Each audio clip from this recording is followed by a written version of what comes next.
abençoe você, a sua casa. Estamos juntos para mais uma lição nesse dia, lição sobre a nossa revista Palavra e Vida, sobre o tema Marcas da Vida Cristã. E hoje nós vamos para a nossa lição 4. O tema da nossa lição é a marca do abandono do pecado. O texto está em 1 João, capítulo 1, verso de 8 até 1 João, capítulo 2, verso de número 2. Então, de 1,8 até o 2, verso 2, diz assim o texto: Se afirmamos que estamos sem pecado, enganamos a nós mesmos, e a verdade não está em nós.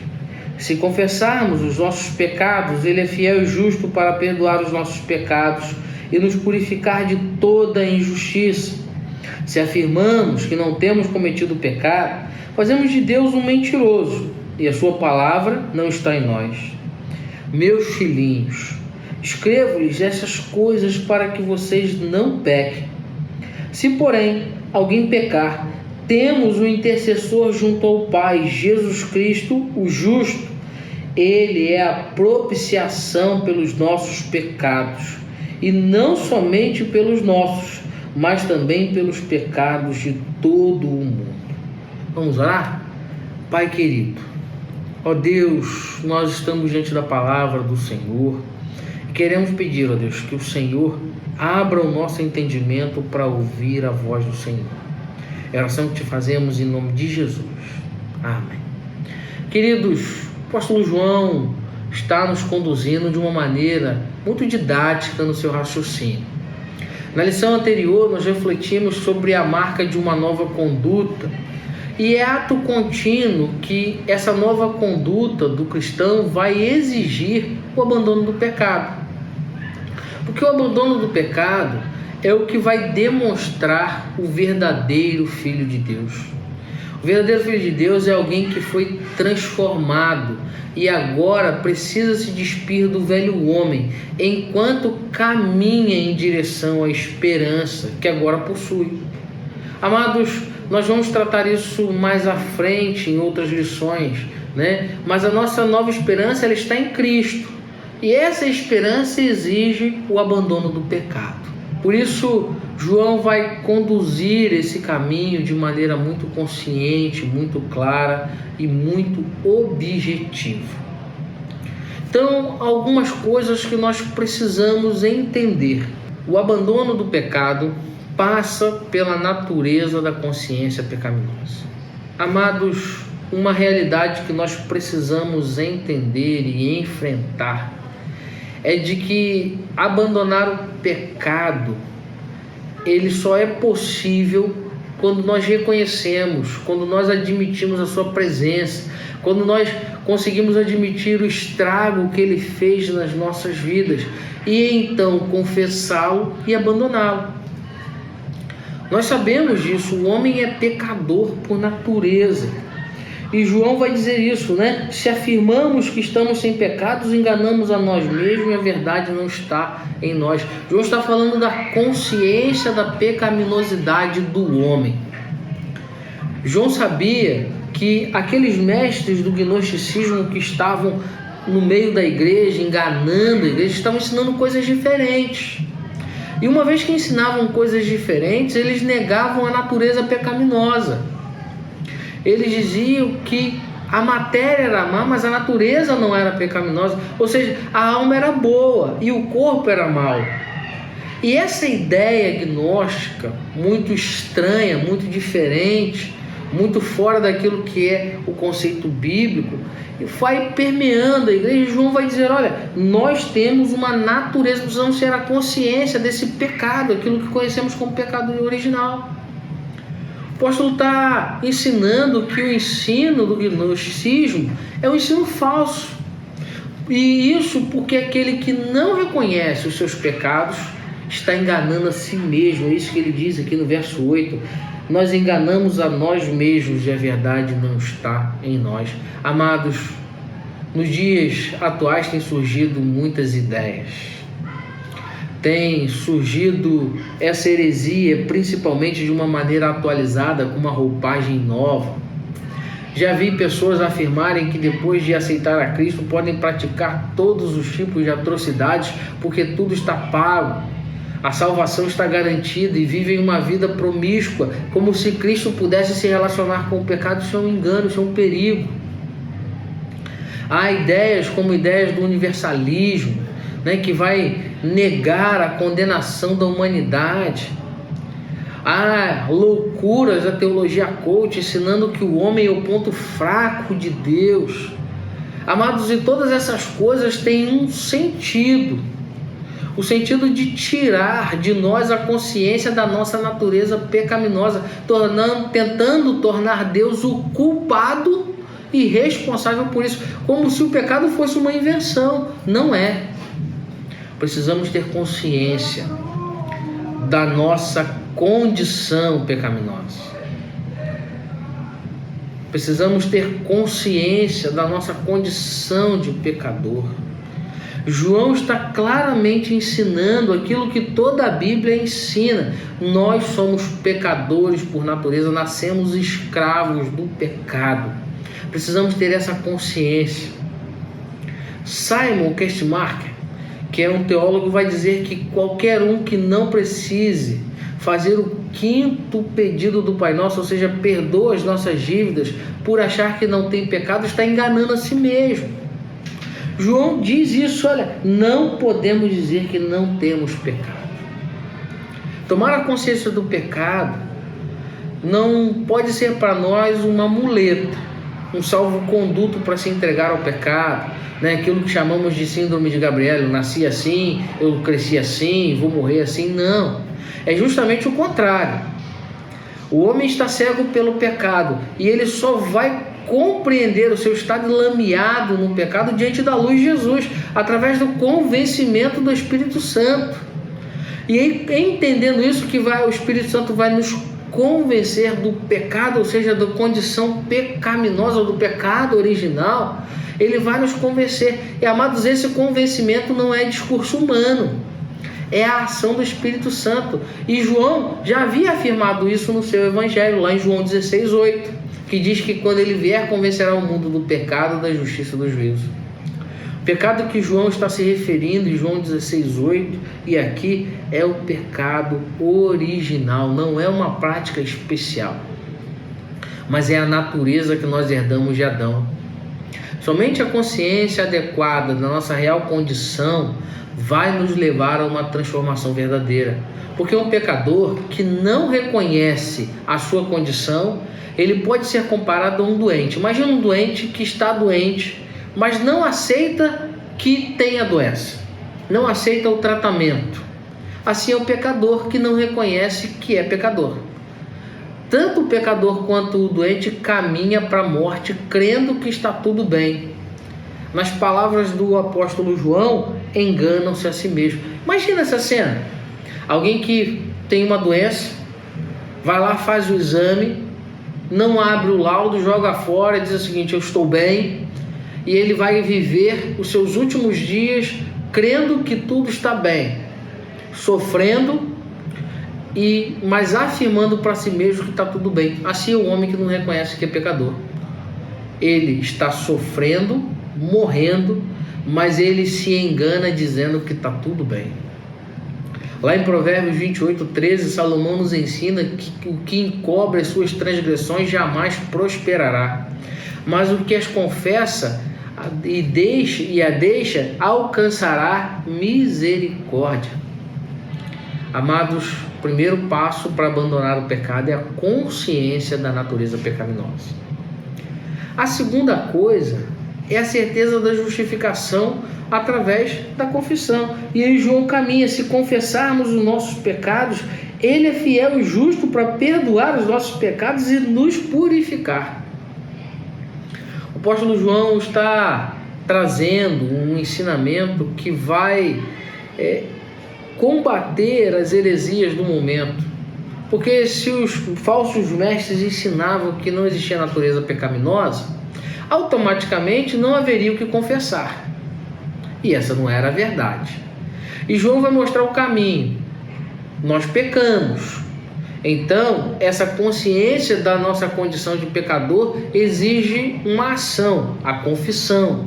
A confissão é a porta de entrada e marca na vida dos filhos de Deus. Eles confessam, e quando confessam, reconhecem a sua real condição.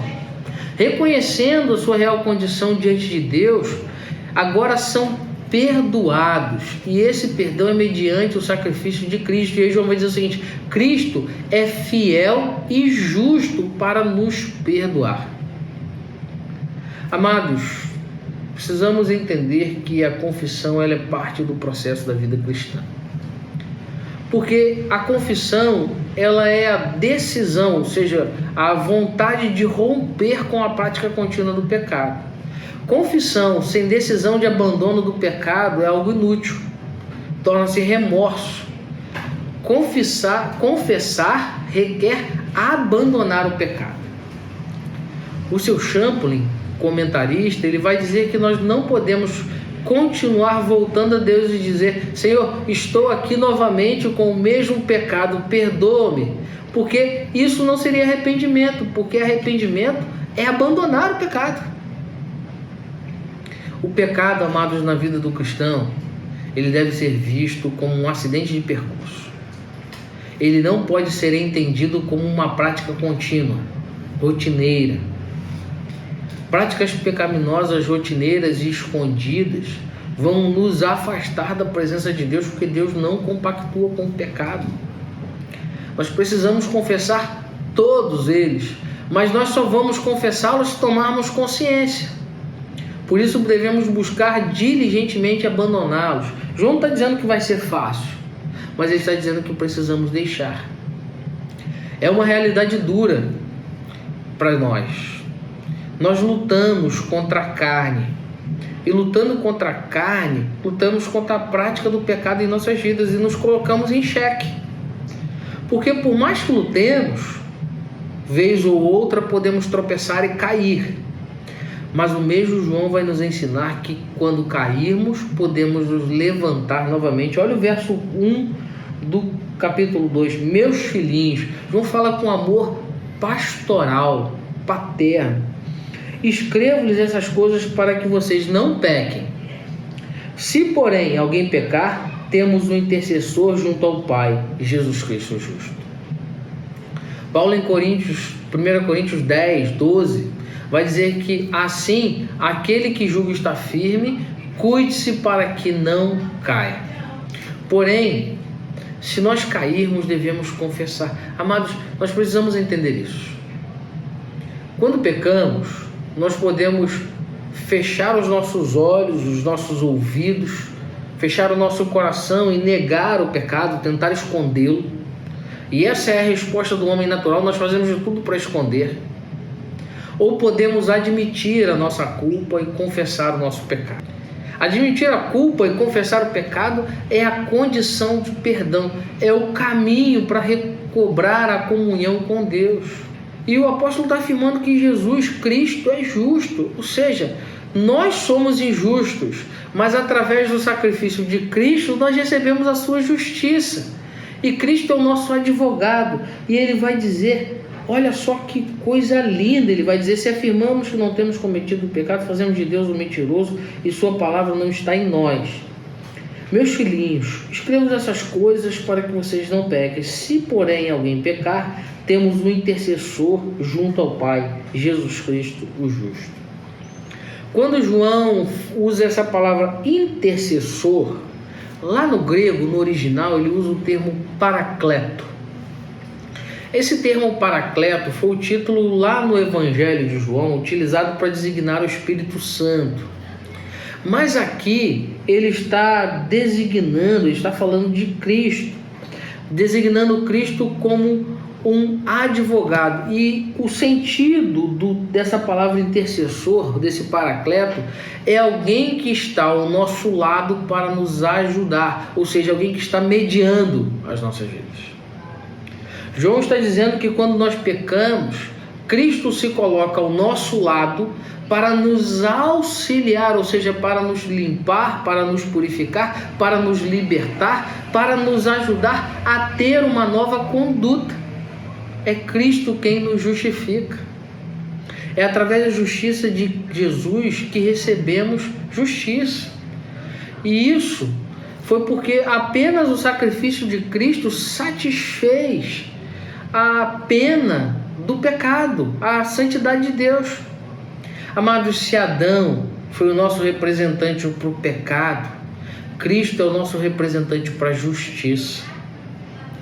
Amados, Cristo é o nosso representante na corte celestial, onde cada crente está marcado por Jesus e está sendo salvo pelo sacrifício de Cristo.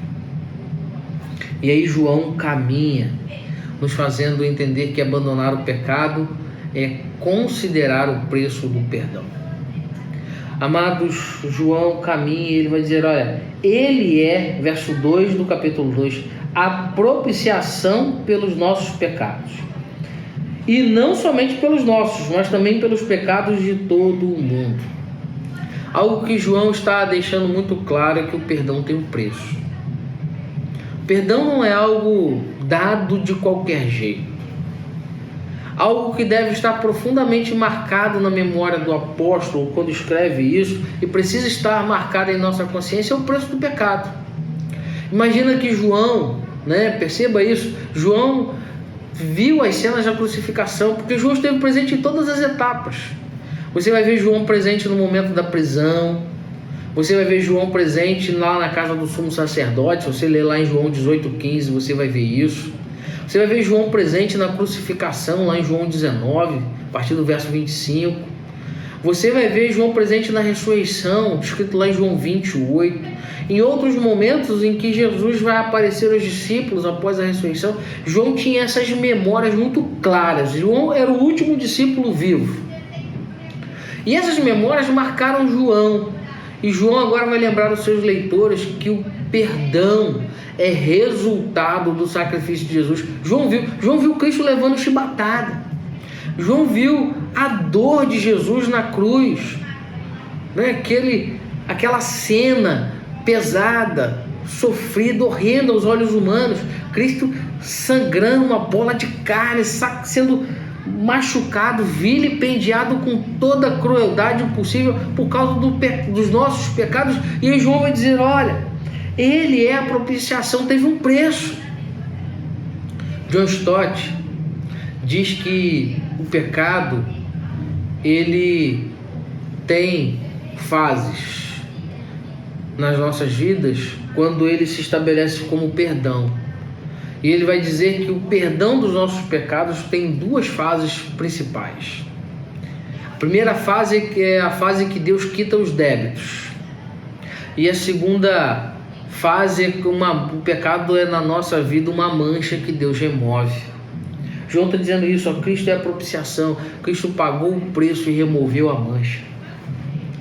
João vai afirmar que ele é a propiciação. E esse termo propiciação no grego é hilasmo, que significa satisfação.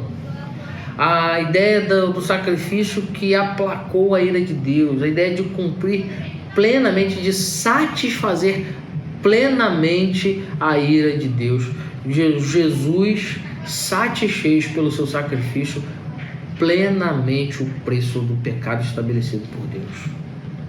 Ele vai nos ensinar que o sacrifício de Jesus cumpriu todas as exigências da santidade de Deus para o castigo do pecado. Por isso o pecado tem um preço. Por isso precisamos abandoná-lo, porque ele não foi algo conquistado de uma maneira qualquer. É a ideia do sangue que foi derramado como pagamento pelo nosso pecado. E aí a gente tem a figura do Antigo Testamento, quando os sacrifícios eram oferecidos para cobrir e afastar a ira de Deus. E a gente depois vai ver cá no Novo Testamento, vendo que os sacrifícios eram apenas sombras do que? Do sacrifício de Jesus. Amados, abandonar o pecado é reconhecer o preço do perdão. Reconhecer que esse perdão foi pago por um alto preço. Compreender que Deus entregou o seu Filho Jesus como sacrifício em nosso lugar. John MacArthur, o teólogo, vai dizer que o perdão dos pecados é oferecido ao mundo inteiro, mas recebido somente por aqueles que creem, como está em João 5,9. Não há outra maneira de ser reconciliado. Amados, o apóstolo está nos lembrando que o preço do perdão foi a vida de Jesus Cristo na cruz. Ali ele levou sobre si as nossas dores. Ali a ira de Deus foi aplacada sobre o pecado. O castigo que estava destinado a cada um de nós foi lançado sobre Cristo. Amados, precisamos entender isso. O perdão tem um preço.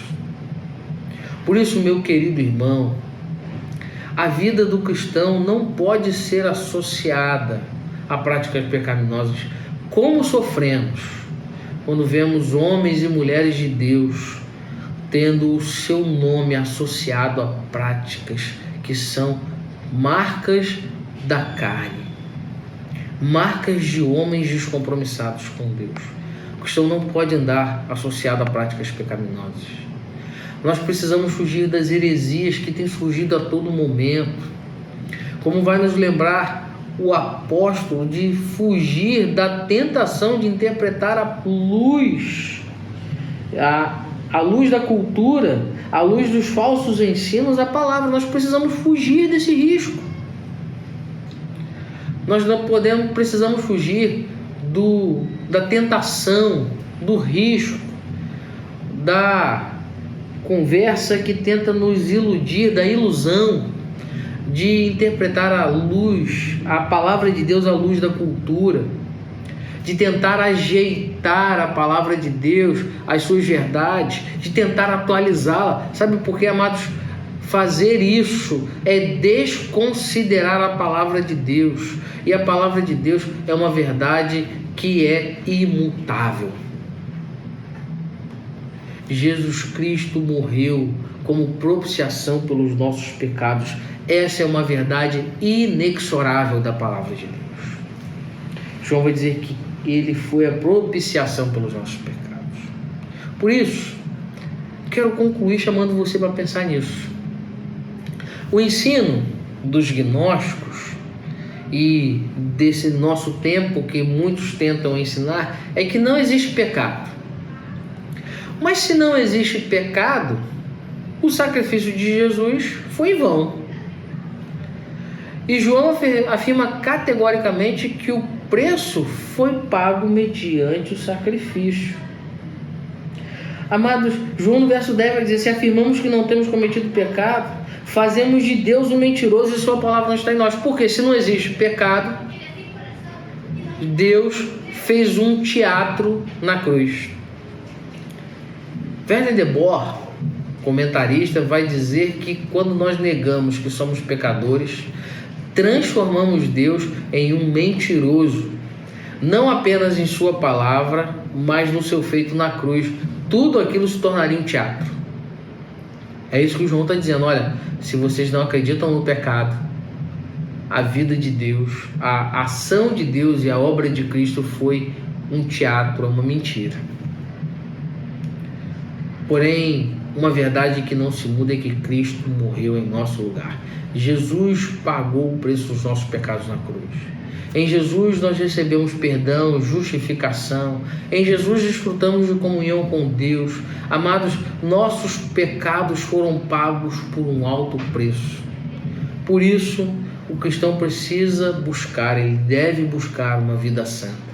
Ele deve abandonar os prazeres do pecado, vivendo e desfrutando plenamente das bênçãos de Deus que são geradas pelo perdão. Que Deus abençoe você, que nós possamos viver uma vida santificada pelo Espírito Santo, pela sua palavra. Vamos orar? Pai, ó Deus, nesse tempo pedimos que o Senhor nos ajude na tarefa de vivermos uma vida santa. Perdoa, Deus, os nossos pecados e ajuda-nos, ó Pai, a abandonar essas práticas que nos afastam do Senhor. É a oração que te fazemos em nome de Jesus. Amém. Deus abençoe você, meu irmão. Um grande abraço e até a próxima lição.